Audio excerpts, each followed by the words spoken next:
Do you really have cancer? You lost half of your breast after the surgery, but you're not getting better at all. You know what they say, sickness starts with the mind. My husband then filled a bowl full of cold water in the middle of winter, and the next thing I knew, he was dumping that cold water at me with great force. When I was stunned by what had just happened, You better quit it with that look before I come back, and you better fix that cancer with your guts. Understand? he yelled at me and went off to work. I still remember the look on my husband's pale face the next time I saw him. My name is Michaela. I'm 50 years old and a housewife. I have a family of 3, my husband William, who I went to college with, and our only daughter Beth, who has already left home. 2 months ago, I was diagnosed with breast cancer. I've been noticing some discomfort in my body for a little while now. I kept telling myself, I'll go to the hospital tomorrow, the day after tomorrow, the day after tomorrow, and next week. I've been putting my body on the back burner, and this is the result. The cancer was more advanced than I had imagined, and the doctor diagnosed me the lowest stage. But I wasn't too surprised. Maybe I was prepared for it, because this is not the first time I have been diagnosed with cancer. In fact, I had experienced breast cancer 10 years ago. Back then, my husband was working harder than he is now, and our daughter was in junior high school. I was also working part-time, and our ordinary life was changed by my illness. Cancer? What are you going to do about the housework? Beth is still in middle school. When I told my husband I had cancer, the first thing he said to me was this. He's always talking about himself. My husband William was a workaholic and didn't want to burden himself with family matters rather than my illness. At the time, it was still in its early stages and I was only in the hospital for a month or so. They explained that since there were no other metastases, my breast could be preserved. When I explained this to my husband, he said, Why don't you take the plunge and get rid of your breasts? It's not like you need them. I was hurt that he said those terrible words with a straight face. I was only 40 years old at the time, and removing my breasts was a difficult decision for a woman to make. I chose to ignore my husband's words and preserve my breasts. While I was in the hospital, my mother-in-law Lauren helped me with the house. But that too was something my husband forced her to do, so she did it reluctantly. While I was in the hospital, I received daily calls from my daughter on my phone saying, Mom, come home soon. Grandma is so mean to me, I can't take it. My mother-in-law is a serious old-fashioned person, and she yelled at my daughter when she was seen walking down the street with a man when she didn't know. When I checked with my daughter later, she said she was just returning home with some of her classmates after club activities. But Lauren was the kind of person who would get angry over such a trivial matter. I felt sick when I heard that she had even mentioned the color of my daughter's underwear after seeing her laundry. When I contacted my mother-in-law directly about this, she said, Who do you think you owe to be in the hospital? You think you're so important. She snapped at me. I tried to talk to my husband about it, but he just said, I don't care. My husband's company has many company events, and the employees are close with each other and their families. Even the president and his wife, the managing director, came to visit me in the hospital, but my husband never showed up. Divorce had often crossed my mind, but I was worried about whether I would be able to get custody of my child, as I had little financial security, and my parents had already passed away, so I had few people I could rely on. The most important reason was that if something happened to me, I wouldn't know what would happen to my daughter. 10 years have passed since then. I have been in good health with no recurrence of cancer and no major illnesses. Beth, my daughter, graduated from college and moved out to live on her own. She is struggling with a job she is not used to, but seems to be enjoying it. A few years ago, I quit my part-time job and became a stay-at-home mom. No, it was more correct to say that I had to quit. My parents-in-law's house was within walking distance from my house. My father-in-law died of illness a few years ago, and I was left to take care of him mostly by myself. My mother-in-law, who had also had a hard time taking care of her parents, forced me to take care of my father-in-law as if it was a matter of course, saying that this was my job. My mother-in-law said she didn't want to take care of my father-in-law and she didn't want to be involved in that kind of work. Sometimes she called me in the middle of the night and asked me to come immediately. Lauren, I'm not a caregiver professional. Please, let me rest at night. I feel bad for your husband. I complained to my mother-in-law once like this. Then she brought up an incident in the past when I was in the hospital. Do you not intend to pay me back from back then? She was very sarcastic. My husband had a sister, Heather, who was also very vicious. I am a married woman, so I have nothing to do with that family anymore. So she won't care for her father. But when my father-in-law passed away, she said, I would like to talk about my inheritance with my mother and brother, so Michaela, you have nothing to do with this, so can you please leave the room? How could she say such a thing without hesitation, without a word of thanks to me who had cared for her father for so many years? My father-in-law was a very kind man, and I felt sorry for him and his family. Just as I was getting ready to ask my husband for a divorce, my mother-in-law developed dementia. It was even harder to care for her than caring for my father-in-law. Hey, give me my money back. I was repeatedly accused of things I never did. Of course, my mother-in-law was wrong and I never stole a penny. My mother-in-law's dementia only got worse and worse, and there was one time I spoke to a neighbor. You know, this is hard to say. It's about your mother-in-law. She came to the wake the other day, but... According to her, the money in the envelope she received from my mother-in-law only included $2. I asked my husband to ask my mother-in-law about this, and he said, That can't be true. The people in the house stole it. He wouldn't even listen to him, and my husband, exasperated, yelled at her to do whatever she wanted, and his anger was also directed at me. You quit your job and became a housewife, so you better take care of my mom properly. He yelled at me. This made me so angry that I snapped back. Excuse me? Cut the crap. Do you think I quit my job because I wanted to? Of course not. You're always working. But isn't she your parent? You should be the only one taking care of her. Don't blame me for any of this. My normally mild-mannered husband became impatient as I raised my voice in anger. Don't suddenly raise your voice. I'll try to help out more, so... Well, I'm sorry. But his apology was only temporary. He took time off work to accompany my mother-in-law to the hospital a few times. But he couldn't take that many days off, so he went back to his old self and things went right back to the way they were. I had noticed some discomfort in my body at that time, but with my mother-in-law to take care of, my trips to the hospital became more and more distant. By the time I went to the hospital because I was feeling so ill, the cancer had already taken over my body. This time it had metastasized, and I chose to have one of my breasts removed. The reflection in the mirror made me feel like I was no longer a woman. I cried many times.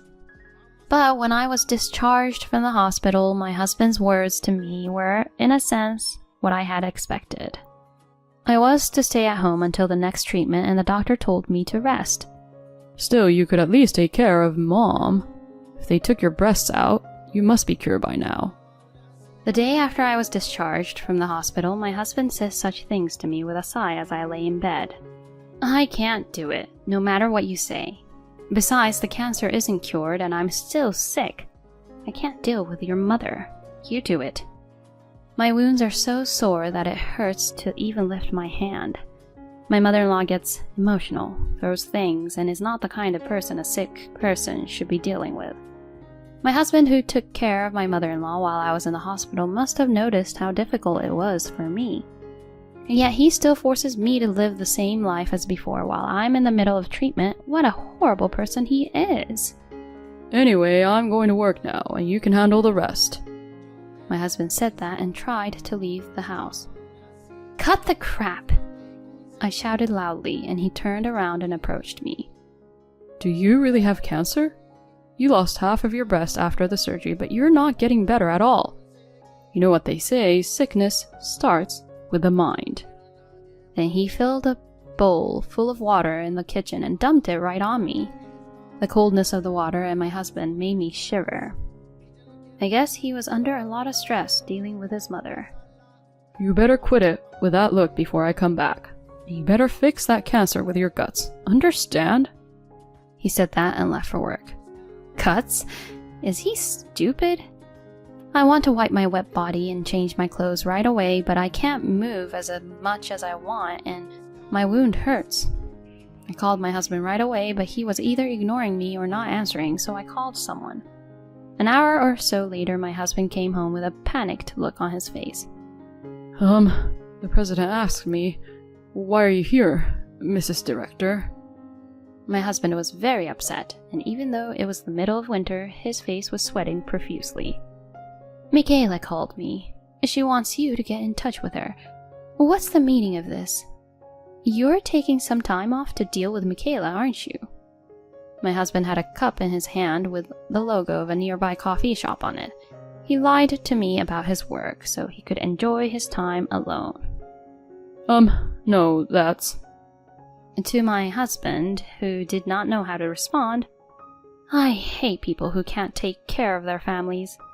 Do you think someone who can't even take care of his family can take care of a customer who is a complete stranger? Michaela has been asking me for advice for a long time. We are similar in age and we are very close. My husband looks at me as if he's never heard of such a thing before. June, the managing director, and I are only 1 year apart in age, and we both have a daughter, so we have become friends. When I got the call and rushed over to visit her, I was surprised. The front door was unlocked and Michaela was soaking wet. When Michaela told me her story, all I could feel was resentment. I told her that she should leave you. I heard my husband's voice so small and muffled that I couldn't hear him, not to mention struggling with the words of the executive director. I almost laughed at the thought that my husband, who is often overbearing to me, is such a weak-willed person at the office. The managing director glared at him and said, "Well, I just came to talk to you about work and I'll be on my way. You have about 10 years left until retirement, but we don't have a seniority system. We assign positions based on an employee's personality and enthusiasm for the job, so you won't be getting promotions anytime soon. On the contrary, you may get demoted. You understand what I mean, don't you?" My husband's face grew paler and paler as he listened to the executive director's words. In fact, the current president of the company my husband works for is his son-in-law, and the actual management of the company is the daughter of the president of the entire company. Since the managing director is in charge of the company, my husband's career at this company will surely be cut short in the future, according to the managing director. My husband collapsed to his knees. "You can decide whether or not you want to stay with the company," June, the managing director, said to me. "Michaela, let's have dinner again when you get well." I smiled and told her, of course. When June left our house, my husband said, "Why did you call her out of all people? Are you trying to harass me?" "Huh? Why else would I call her? It's your fault you didn't pick up the phone." My husband looked frustrated, as if he couldn't say anything back to me. Hey, you're good friends with the managing director, aren't you? I want you to talk to the managing director and tell her that this whole thing was a misunderstanding. Without my income, you'd be in trouble too." He looked at me with eyes like he was hanging on for dear life. I just silently looked down at my pathetic husband. "I know. Let's leave Mom to my sister. We took care of everything when Dad was still around. Then she should take care of Mom this time. Then you can start a new second life with me." I broke away and laughed. "I wanted to tell you something when I got out of the hospital." My husband's eyes lit up at my words. "Tell me anything," he replied so happily, and I said to him, "Please, divorce me." I looked my husband straight in the eye and said coldly, "Did you think I was going to beg you for something?"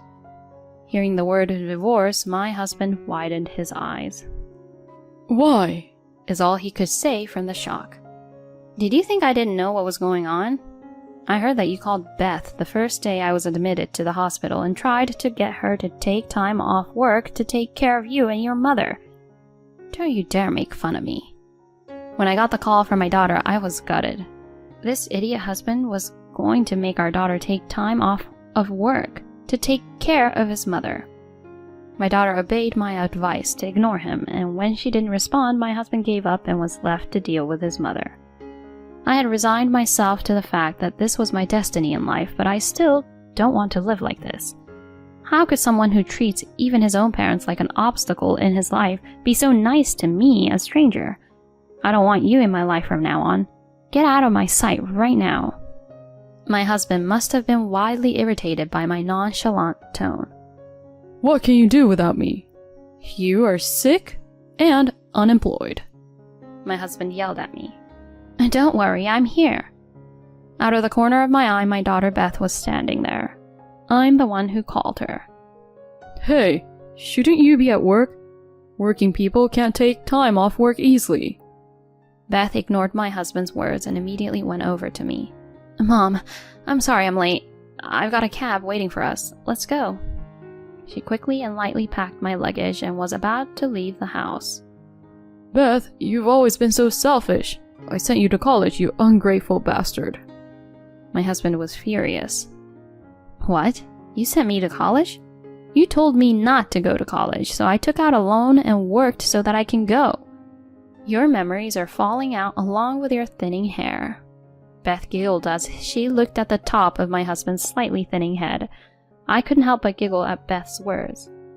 My husband's face turned bright red, perhaps embarrassed, but I was no longer afraid of this man. I'm sure you're going to have a tough time soon with your former subordinate becoming your boss and your personal life being taken care of by your selfish mother. I'll be able to live a peaceful life with my beautiful daughter. Of course, I won't let my illness get the better of me. Suck on that. And from Beth, my daughter, you may be my father, but I don't consider you one. You treated my mom like a slave. You won't even help me when my grandma says horrible things about me, and I don't want a father like that, and I don't want to see you anymore. With a triumphant look on my face, I left the house with Beth. In the cab, I tell Beth, I'm sorry, Beth. I know I'm going to cause you a lot of trouble. Beth looked at me with a puzzled look on her face. I'm sorry? What do you mean? I'm glad you finally divorced Dad. And don't worry about our life. I make a lot of money. I'm an adult now. Thank you for relying on me, Mom. I couldn't stop crying at the words of my daughter, who had grown up to be a fine woman before I knew it. After that, my husband and I got divorced. My ex-husband kept trying to get me to stay with him, but there was no way that was happening. Because of the way he had treated me, I was awarded alimony for the emotional pain and the division of property in my favor. What happened to my ex-husband after that was worse than I could have imagined. He was taking care of my ex-mother-in-law with dementia while working, but he gave up after only a week and tried to get his sister to do it. Heather tried to put Lauren in a facility, but she was told that there was a long waiting list, a year at the earliest. My ex-mother-in-law would walk out of the house and take store merchandise out of the store, and my ex-husband said the store has called him at work numerous times. William began to make more mistakes because he's not sleeping enough, and his former subordinate has been promoted for supervisor, and he was finally offered to work shorter hours. His income has dropped considerably, and he started living together at his sister's house, but you can hear their bickering every day from the house. One of the neighbors contacted Heather, and it seems that the siblings are now taking care of their own parents even though they don't want to. But it's my ex-mother-in-law, so it's not going to be easy, but I hope they have a hard time. It's none of my business anymore. June, the managing director, told me everything. I moved in with my daughter after that. I finished the rest of my treatment, and now I'm under observation with regular checkups, and I've lost a lot of my energy, so I'm taking time off to do housework and light exercise. I hope to be able to go back to work when things settle down. Recently, I received a call from my ex-husband, whom I have blocked from receiving calls with a blocked number. Michaela, I'm sorry. I'm having a hard time every day and I'm sick with the flu. Please, help me. To this sick, middle-aged man who is sobbing on the phone, I said, I see. So as they say, sickness comes from the mind, so why don't you just pour water over your head and try to fix it with your guts? If you want me to cure cancer with my guts, you can do this much, right? Oh, if you call me again, I'll go to the police. I hung up the phone coldly, and the next day I changed my phone number. When I was diagnosed with cancer, I thought I would never be able to see the day my daughter gets married, but the other day Beth said a little shyly, "Mom, there is someone I'd like you to meet." Apparently, my dream may be coming true in the near future. So my new dream is to hold my grandchild in my arms. My second life has just begun, and I will not be defeated by illness. With this in mind, I will continue to live strongly, one day at a time.